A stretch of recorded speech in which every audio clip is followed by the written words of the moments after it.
Okay, my name's David. I'm continuing work on the Summit project, and I'm meeting with James Tranchemontange. He's the brother of Captain Daniel J. Tranchemontange, and I'm here in Westbrook, Maine, at the Frog and Turtle, right? What's the address? 3 Bridge Street. Yeah, we're about to cross the bridge. What's the next town when you cross? Wyndham. It's Wyndham. Okay, gotcha. So we're in Westbrook, Maine. Beautiful bar. This is a cool bar, James. Yeah. When can I come sing karaoke? What nights? Wednesdays. Wednesday nights. Okay, cool. I'll be here singing Journey. That's my favorite band. You'll be popular. I'll be popular. I love it. Hey, so we're gonna meet. We're gonna talk about Dan, and we're gonna talk about that rock that you got there that you selected. Tell me where you got that stone from. It's from our family camp, Sand Pond, which is down in Sanford, Maine. So we grew up there, and many family memories there. And probably the biggest regret is that Dan never got home from the war. And he got that Walter Reed, and we always wish he would have got to Sand Pond Yeah. the last time. Yeah. So talk about, like, you were telling me a story when you were describing the camp to him over the phone. Is that what was going on? He was deployed or he was away? We were at Walter Reed. Oh, and, yeah. He would pass away 3 days later, and at the time they were just trying to keep him comfortable, and we got permission to take him outside, and it was just a beautiful, like, 75-degree day, cool breeze, and it definitely felt like you were at the camp. And he just closed his eyes and just looked at the sky, and I was like, you almost feel like you're at Sand Pond, and just tearing up, and he's like, I wish I could go back there. And I'm like, I know, brother. You know, so. And that's where that stone comes from. That's where the stone comes from. That's right. That's right. It's one way to feel like you kind of got back there. Exactly right. That's from Sand Pond. And that's what I want. People who touch that stone, that's what I really want, James. People that carry that stone on this project can think of Sand Pond, and that Dan never made it there. He never made it back there, right? But that it's almost like he's getting there when we carry a stone and make an honor to him. That's kind of the idea. So you told me some awesome stories. How many boys in your family? There's 5 brothers altogether, 6 boys. So. Wow. 6. And where are you? I'm number 5. And where's Dan? Dan was number 4. 4, and then you number 5. So you said you were roommates growing up? Yep. What was that like? Yeah, typical brothers. There's 3 years apart of us. So, there was days that I annoyed him. There was days that he annoyed me. But all in all, we went through, he was a senior in high school and I was a freshman, so we were always pretty close. And, Yep. Before he deployed, we were living together in an apartment in Portland. So, Nice. I always felt, out of all the many brothers, me and him were always pretty close and, did a lot of things together. He was into scouts, you said? Yeah, he did scouts all through high school. He made up to life, Right. I believe. So. Altar boy too? Altar boy, we're altar boys together Yeah. at Holy Family Church. Awesome. And, yeah, he was just a really good guy. Always worked hard to the community. Always was just a good person. You got to tell me the story, Dan, about how his taste of music is a little bit different than everybody else. Tell me why. All right, so, all of us grew up, like just Americana rock and roll, but for some odd reason, Dan was always in the country, and my dad was a chief petty officer in the Navy, and so a lot of us were born at different bases, but most of us were born up in New England, but Dan was born in Mississippi, so we always thought there was something that, from being born down there, that ingrained into the country music.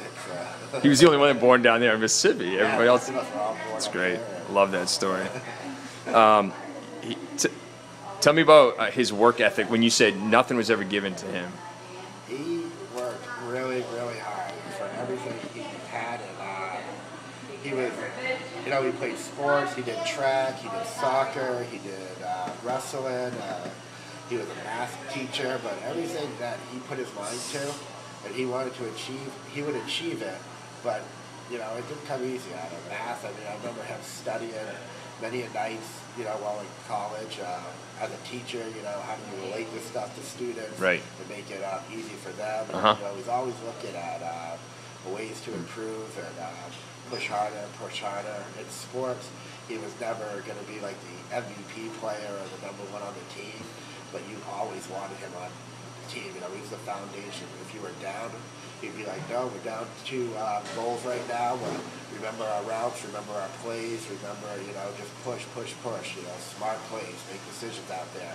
Wow. You know, and it was really awesome. Like, it really defined his character. Sure, sure.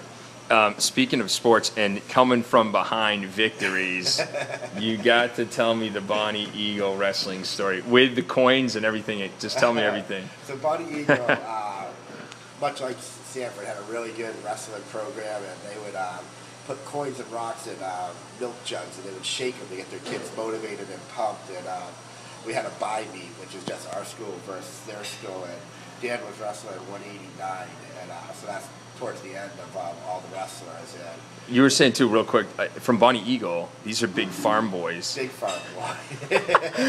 They're not fat, they're just chiseled muscle. Right, so that right. Kid, who was 189, and Dan was pretty big too. But this kid was Sanford 185, High just School. like a Hulk, you know. Okay. And, so he's tossing Dan around on the mat. Dan's down by 13 points, and tech fall, they call it, out at 15, where you'll lose, and there's a minute left. Minute left with down 13 zip.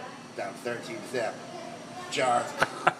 This kid's just going to get ready to either pin him and win, and Dan's on bottom, gets a reversal, so now he's on top, flips the kid over, and he starts to get him where we think he's going to pin him, and he gets a nair count, and so now it's like 13-5, but he needs to pin him to win, and he needs to pin him for our school to win. And That's what it was down to. the kid sneaks out, and we think the kid's going to get an escape, and Dan's going to lose. Dan catches the leg. It's the most weirdest cradle I've ever seen. Hooks the kid around, and like rolls him up, pins the kid. There's 2 seconds left on the clock, and at this whole time, those milk jugs are just in a trend. As soon as that ref just slaps the mat, boom, everything's quiet in the whole arena. And I mean, we're all going crazy on the side. We're like, oh my God, he's a thing. And like, Dan, just as cool as can be, he stands up.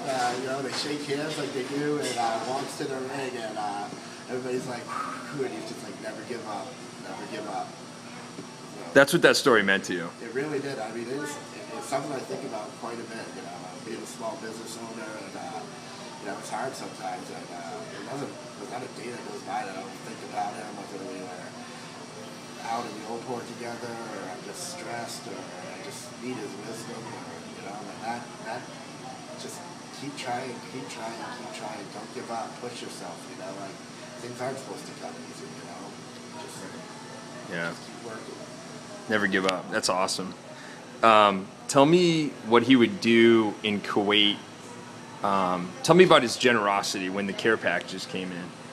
Yeah, he, you know, people would send him stuff, whether it was from his fiance, Holly, at the time, or whether it was from my family or us. And there was a lot of guys over there, you know, Yeah. come from poorer families and don't get packages. And Dan would always open his up and, you know, share whatever he got, whether it was food, candy bars and stuff, help keep them around. But he always definitely knew the guys who weren't getting stuff. And I remember at the funeral, one of his buddies telling me that he took his package, unwrapped it, rewrapped it up, and went to one of the privates, and I don't know if it was Private Smith or whatever, but he was like, Private Smith, you got a package today.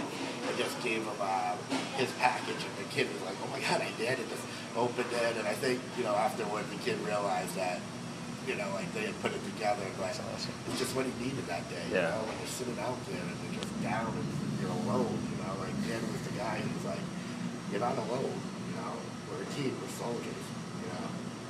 Never We're feel for each alone. other, you Yeah. know, and, guys would, you know, get ready to come back home for a quick leave, and Dan would say, give him my spot because he has a wife, he has a kid, his mom's sick, you know, I have an engagement, but you know, I'll be home soon enough, you know, and he really went as an officer, you know, the way that you feel like an officer should be. Yeah. You know, it was never about himself, it was always about the people he was under. Yeah. You know. What else do you think about your brother? What else sticks with you? So much. I mean, so kind he was. Like, everybody's so just interested in their own stuff. He was always a kid who would just be like, tell me about you. Like, you could talk to anyone. Like, I feel like having a restaurant, I'm supposed to be able to talk to anyone. Yeah. He could be in an airport and you'd be like, where is he? And like, you'd be like, oh my God, he's talking to these people from Indonesia. You know, he's like, dude, I just heard this crazy story. I'm like, dude, we're gonna miss our flight. Come on, you know, like, you would go out to like the bars and he would just like talk to everyone. I'm like, man, I wish I had that gift. And he was really good at remembering people's names. Is that right? So like then he'd be out like 3-4 weeks later and he'd be like, oh, that's so and so. We talked to them the other night. Or, hey, I remember you that, you know.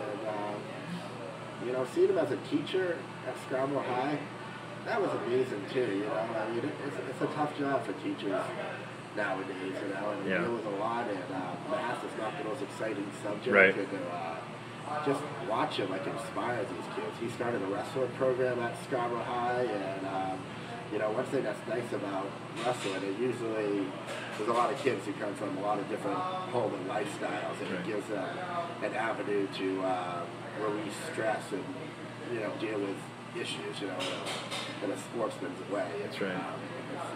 It's good. He was gentle warrior, as we used to call him. Yep.